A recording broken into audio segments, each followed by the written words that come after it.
देखिए, निजी एयरलाइंस पूरी हाथी हो चुकी है। वो सभापति महोदय, उसको लगता है कि हम पर कोई अंकुश नहीं है, मैं जो चाहूंगा, जब चाहूंगा, जिस हाल में चाहूंगा, जिस परिस्थिति में चाहूंगा मैं करूंगा। जब हम एयरपोर्ट जाते हैं, GMRY हो या जिसका भी हो, तो 160 रुपये का समोसा। खाना इतना महंगा है कि मिडिल क्लास जो काम करके बाहर से विदेशों से आते हैं और वो घर जाना चाहते हैं, किसी भी घटना के कारण नहीं जा पाता। कि आप कारण बताइए कि टिकट का फेयर क्यों बढ़ गया 5 मिनट के अंदर, ये पूछने वाला कोई नहीं है, आप नहीं पूछ सकते हैं। दूसरी चीज, जब हम जाते हैं एयरपोर्ट तो सामान में 5 किलो सामान ज्यादा हो गया या 4 किलो या 3 किलो, तो आप जबरदस्ती आप मनमानी कितना टिकट काट देते हैं कि इतना आपको दे देना। अरे भाई, आप बैग को लौटा दीजिए। आपका यदि प्लेन ले जाने को तैयार नहीं है तो पैसा लेकर के आप उतना ही वजन लेते हैं, तो फिर पैसा क्यों लेते हैं? पहले तो मैं माननीय मंत्री जी, 130 से 140 एयरपोर्ट, माननीय मंत्री महोदय, मंत्री जी 130 से 140 एयरपोर्ट है सिर्फ आपके पास, और 330 मिलियन अमेरिका के पास जनसंख्या है, 5472 एयरपोर्ट, और हमारे बराबर में ही चाइना की जनसंख्या है जहां पर 500 से ऊपर एयरपोर्ट है। दूसरी तरफ हमारी इकोनॉमी, 80 करोड़ लोगों को आप 5 किलो अनाज देते हैं, और लगभग 90-95% लोगों के पास लैपटॉप, कंप्यूटर नहीं है, 2 व्हीकल नहीं है, और बिलो पॉवर्टी लाइन 92% लोग हैं।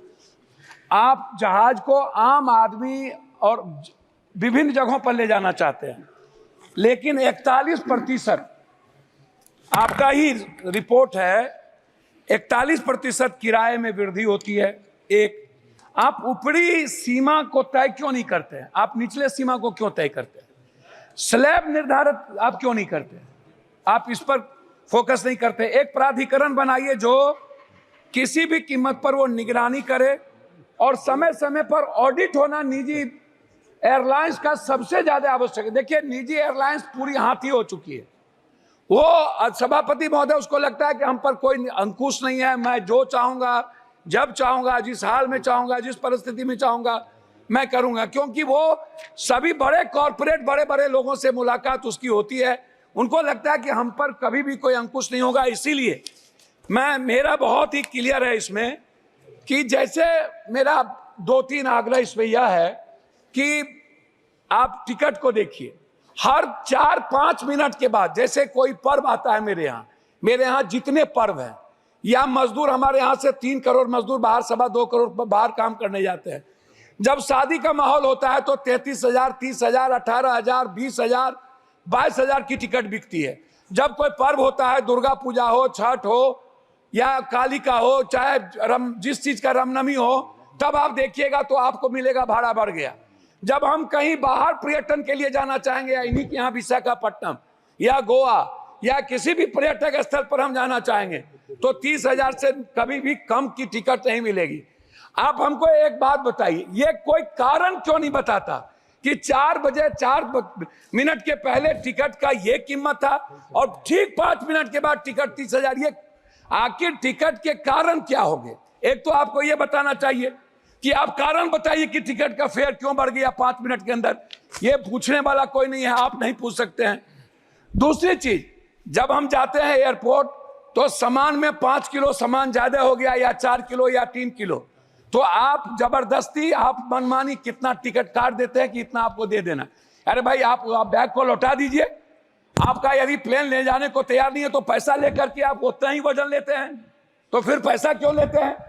तो तीसरी चौथी चीज, जब हम एयरपोर्ट जाते हैं, GMRY हो या जिसका भी हो, तो 160 रुपये का समोसा। खाना इतना महंगा है कि मिडिल क्लास जो काम करके बाहर से विदेशों से आते हैं और वो घर जाना चाहते हैं, किसी भी घटना के कारण नहीं जा पाता है।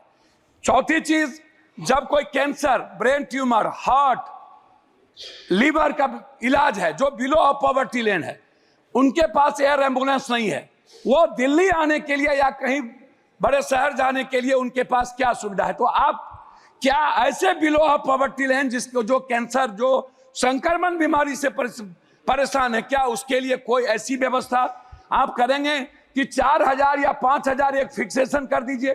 कितना में वो जाएगा? चौथी चीज, जो बच्चे बिलो पॉवर्टी लाइन है, जो बाहर एग्जाम देने के लिए जाता है, जिसके पास ट्रेन का टिकट नहीं मिल पाता है, वो जल्दीबाजी में है, क्या उसके लिए कोई मानक होगा? उस बच्चे के लिए जो इस स्टेट से दूसरे स्टेट जाता है, क्या वो भी 30,000 में लेकर के जाएगा? क्या ले जाने की स्थिति होगी? इसीलिए अंतिम में मेरा आग्रह यह है कि आप प्लेन को बढ़ाने की बात करते हैं, लेकिन उस पर कोई बजट आपका है ही नहीं, आप बजट दे नहीं रहे हैं। बिहार में जैसे पूर्णिया की बात हमारे मित्र ने भी की, लगातार मेरी बातचीत, उस पर मैं आपसे कुछ नहीं कहूंगा। मेरा एक आग्रह है कि पूर्णिया में जैसे आपने एयरफोर्स है, एयरफोर्स का है, वहां पर चाइना का वार वहां होता था, वहां बहुत ही अंडरग्राउंड है, पीएम जाते हैं वहीं रहते हैं, छोटा छोटा प्लेन शुरू भी हुआ था। क्यों नहीं हम पूर्णिया में चीजों को बनाकर, हमारा जो सबसे बड़ी चीज है उसमें है कि आप टर्मिनल को बना पूर्णिया को पूरा टर्मिनल तुरंत आप बना के, और जो जमीन यदि आपको कम हो रहा है तो तत्काल बाद में उसको अधिग्रहण करें, टर्मिनल बना करके आप एयरफोर्स पर आप पूर्णिया एयरपोर्ट को चालू करें। दूसरा चीज, पटना इंटरनेशनल एयरपोर्ट की बात लगातार उठ रही है।